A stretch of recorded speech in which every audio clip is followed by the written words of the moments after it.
There's a moment, and maybe you felt it too, when the silence around you suddenly feels heavier. You glance at the clock, and for a split second, it's like you can hear time moving. The quiet tick that reminds you, another minute just slipped away. You scroll through your phone, seeing the same faces, the same milestones. Someone bought a house, someone else traveled across the world. Another person seems to be living the life you once imagined for yourself. And without realizing it, your chest tightens. Not from jealousy exactly, but from something deeper, a quiet panic that whispers, you're running out of time. You think about the dreams you once had, the book you were going to write, the place you were going to move to, the version of yourself you thought you'd become by now. And yet, somehow life just happened. Days turned into months, and months into years, until suddenly you woke up realizing you've been living on autopilot, waiting for the right time to begin. But the truth is, there's never a right time. Only the fear of wasting it. And that fear, it doesn't push you forward. It freezes you. It keeps you trapped in a loop. Afraid to move, afraid to stay still.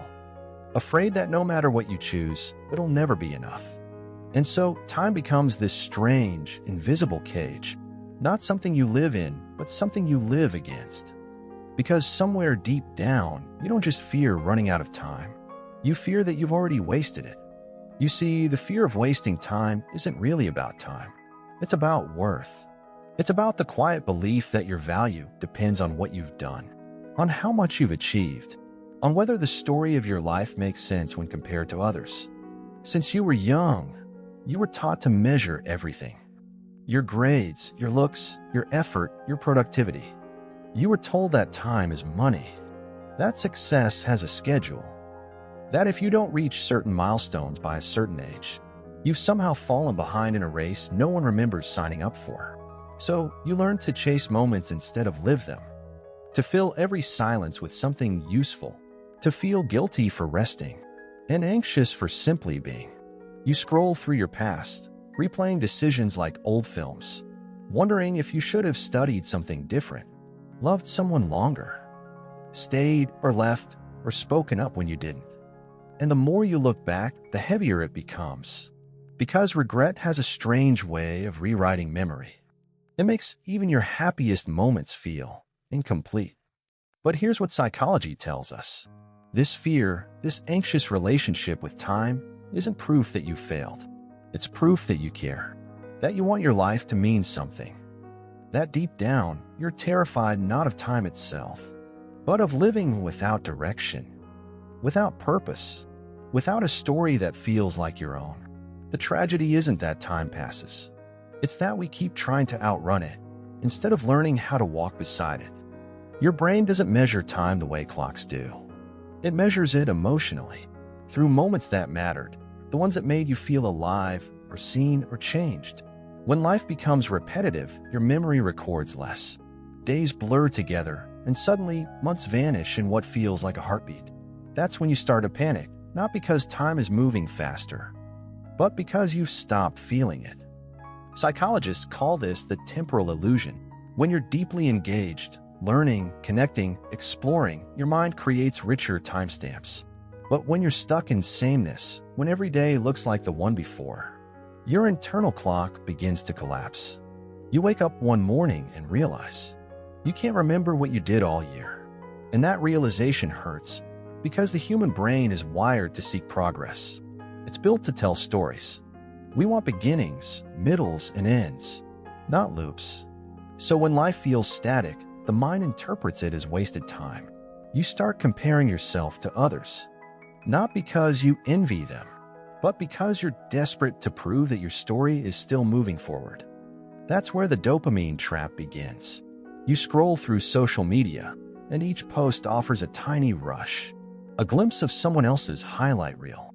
Your brain registers that rush as motion, as possibility, as proof that life is happening somewhere. But it's happening to someone else. And so the cycle repeats. You crave meaning. You consume other people's lives to feel it. And afterward, you're left emptier, haunted by the illusion that you're standing still. This is how time anxiety feeds itself. It's not about hours or years. It's about the psychological distance between where you are and where you think you should be. And that distance only grows when you measure your worth in milestones instead of moments. You can feel it in the smallest moments. That subtle tightening in your chest when you wake up late, as if you've already lost a day. The quiet guilt that creeps in when you rest, even when you're exhausted. The way you measure your worth in productivity. Not in joy, not in peace, but in how much you did. Maybe you've noticed it in conversations too. When friends talk about promotions, weddings, kids, or travels, and you smile, genuinely happy for them. But somewhere deep inside, a voice whispers, "Why not you?" You start counting the years, the opportunities, the mistakes. Every birthday becomes a reminder of the things you haven't done yet. And so you rush, not because you know where you're going, but because standing still feels unbearable. You fill your days with noise, new goals, new plans, new distractions, hoping that if you keep moving, you'll eventually feel like you're catching up. But you can't outrun time by running faster. All you do is wear yourself down. Sometimes, the fear hides behind ambition.